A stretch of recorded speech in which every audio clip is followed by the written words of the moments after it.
Hey guys, I'm just coming in here at the front end of the video to say sorry. This one's a little bit poorer quality. I kind of went on a ramble in the last 10 minutes of the video. Honestly, probably more like the last 12.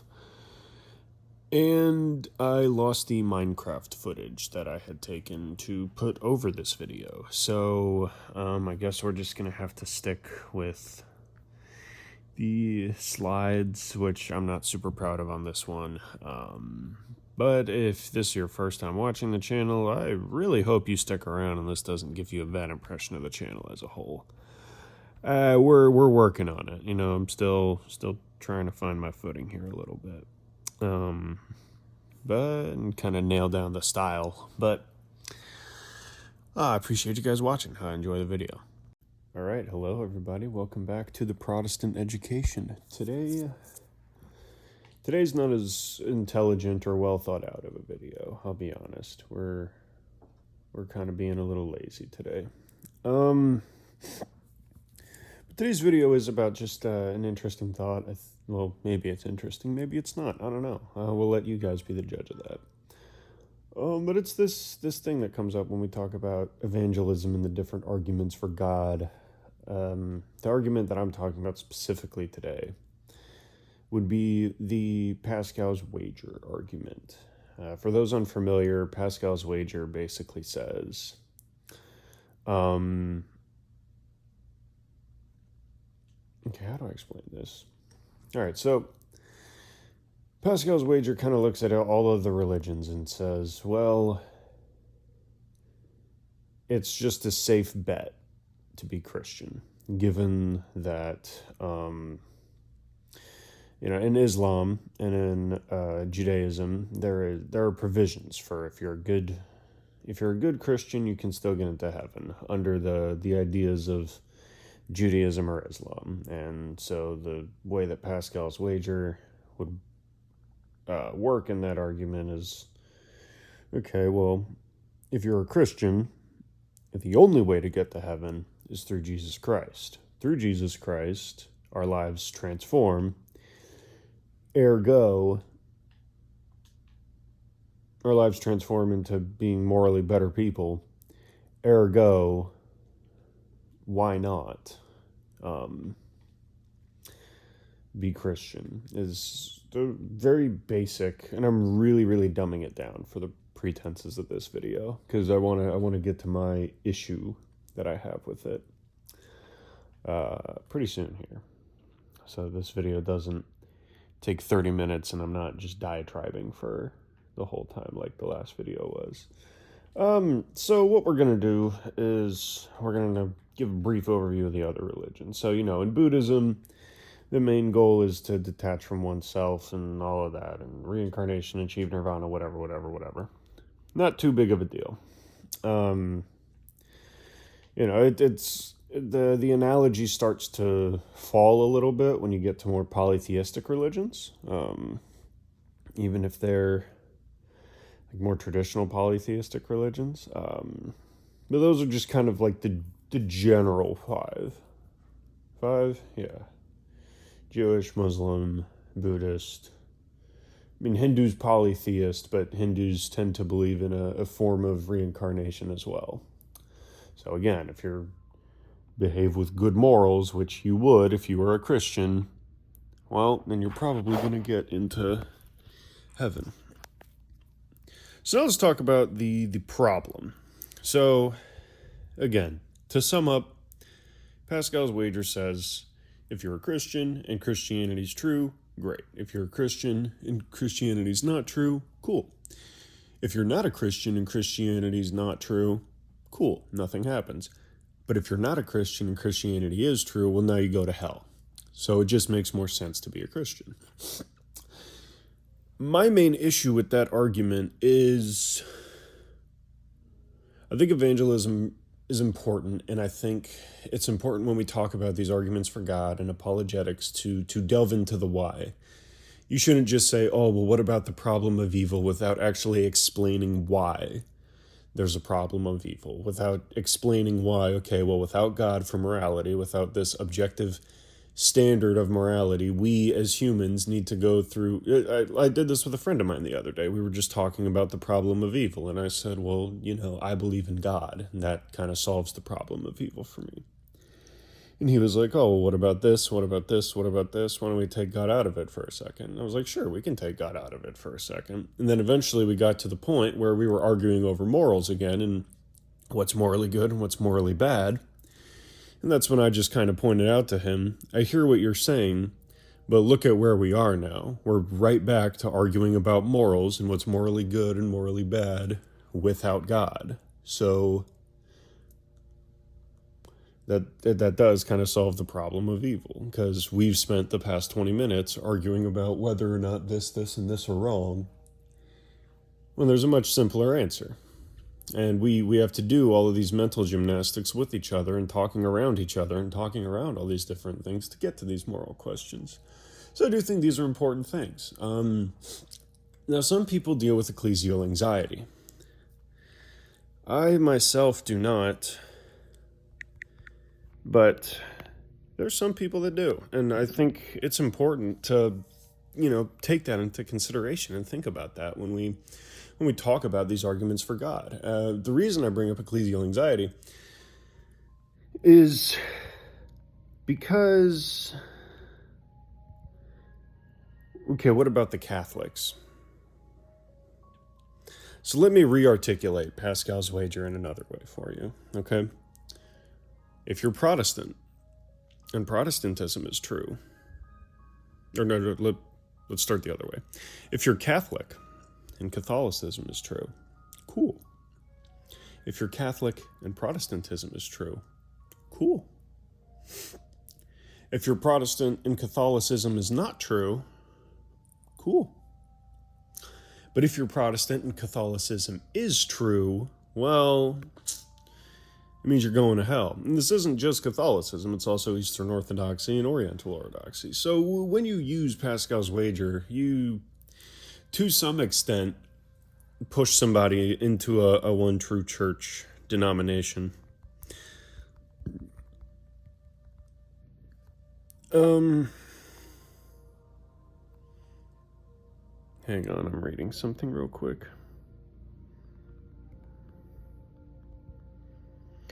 Yeah, so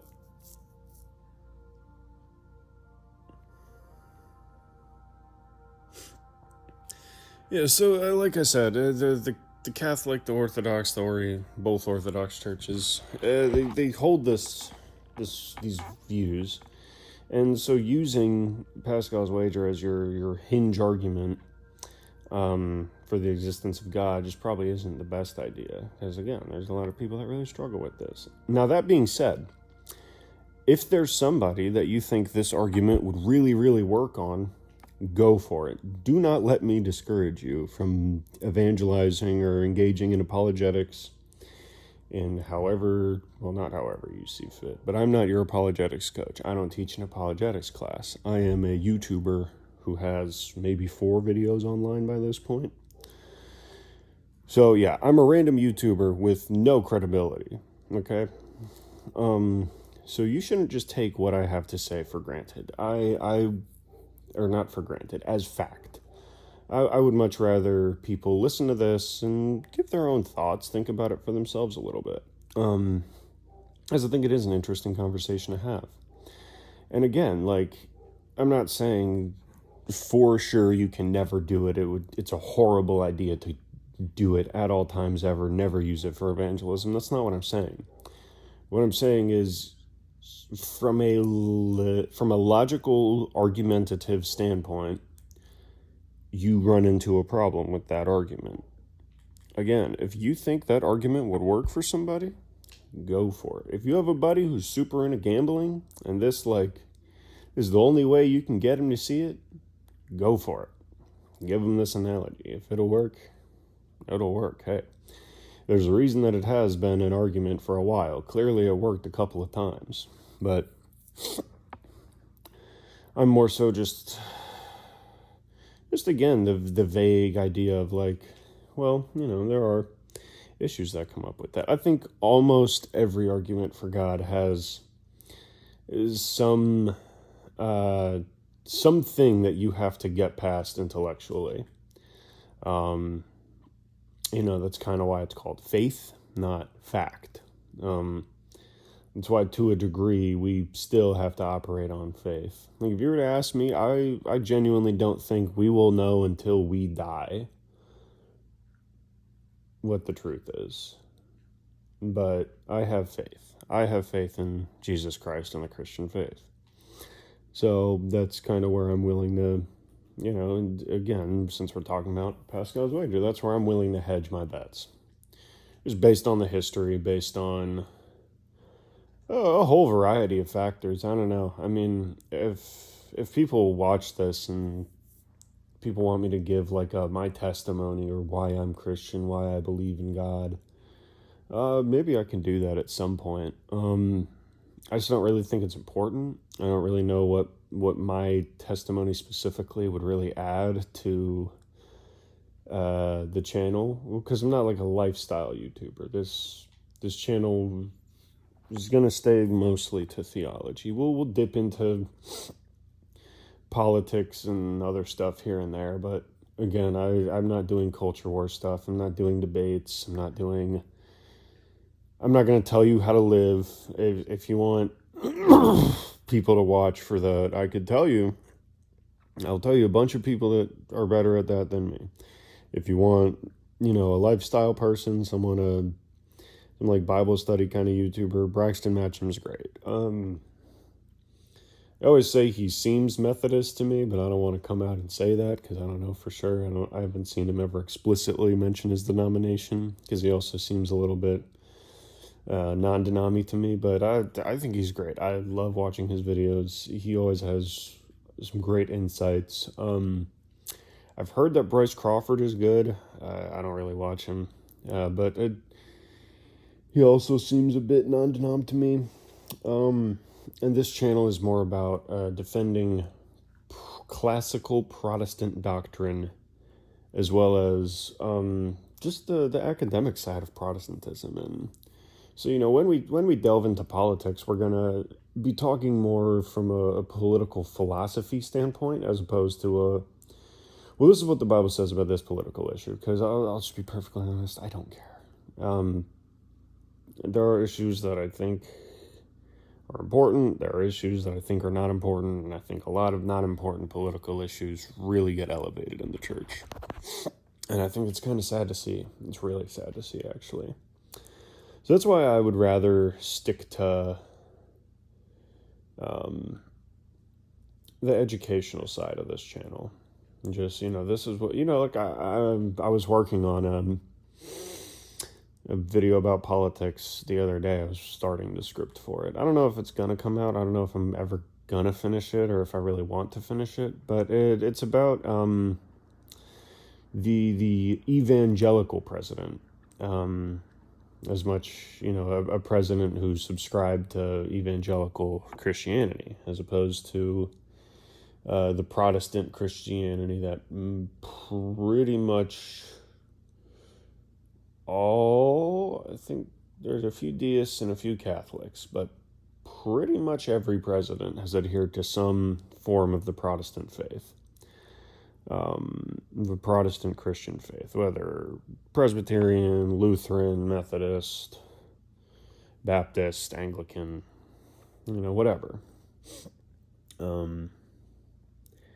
Everyone kind of got along. Sorry the video isn't that much more interesting. That's Minecraft again, because I didn't make slides for this video, because I'm kind of spending my effort on slides on my very long church history video right now. I'm trying to think, what else did I have to say? I know this video was about Pascal's wager, and we kind of got off topic at the end there.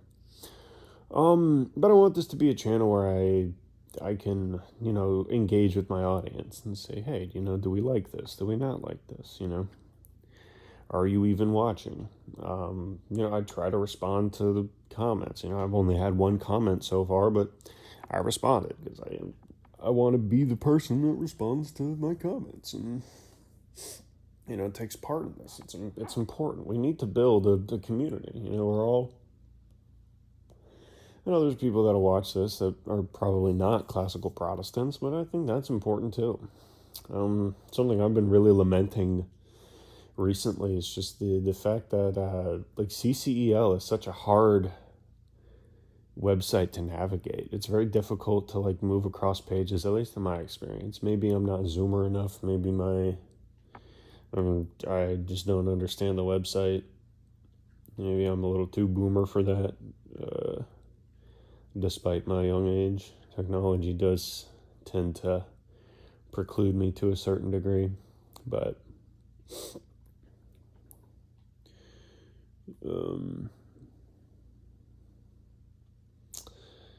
yeah, but it's hard to read some of the books on there, and those are important things to read. I think we really need to bring back in Protestantism this idea of learning about your faith is important. No, it's not a crazy thing. I used to go to a non-denominational church for a while, and sometimes going there was just stressful because you know, they'd be like, oh, well, the Catholics, they have some really weird theology, don't they, guys? And then we're turning around talking about ooh, as you can see, this one really got to me. We're talking about how the Eucharist is symbolic and all this other like crazy stuff, and it's like, all right, well, we have a little bit of weird theology too over here. Don't, I mean, if you really want to argue about it, everyone has weird theology. There's not a single Christian denomination, I don't think, that has 100% amazing, great, beautiful theology. I think that's all beautiful, and I think some of them are, I think Methodism is true for the most part. But I think it's also important to say that even the world's greatest theologian is probably only 75 to 80% right. So just keep that in mind. History's greatest, smartest, most intelligent theologian is probably still only 30% close to the truth, or not 30, 80% to 75% there. That's a quote from somebody, now that I'm thinking about it, but I don't remember who. Anyways, this video has gone on for way too long. I've just kind of rambled on the back end here, so to back it up, sum it up. Pascal's wager is kind of a weird argument because you run into what we're just going to call the Catholic problem, I guess. I don't think it's... Actually, I do think it's the worst argument. I don't think that means you should never use it. I think evangelism is on a case-by-case basis, and again, it might work for someone. There's someone out there probably listening to this who's like, oh, well, I thought it was a really good argument. Cool. Go for it, man. I'm not going to stop you. If that's what brought you here, awesome. That's great. I'm just saying I would caution it. The same way there's a lot of things I would caution. I'm a very cautious person. But, I don't think it's a horrible thing. I don't think it's the worst thing ever to try and evangelize to someone with Pascal's wager. I think you run into a Catholic problem of, okay, well, what about the Catholic Church? When you use that as your basis for the argumentation. It is more of a logical issue than a theological issue.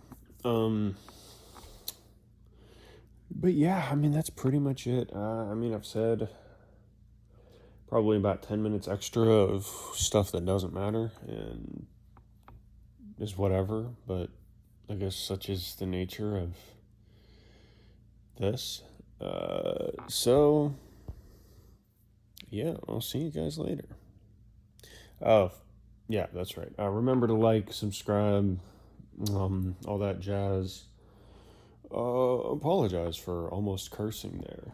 It's definitely something I'm still having to work on a little bit. What I'll see you guys in the next video. Bye.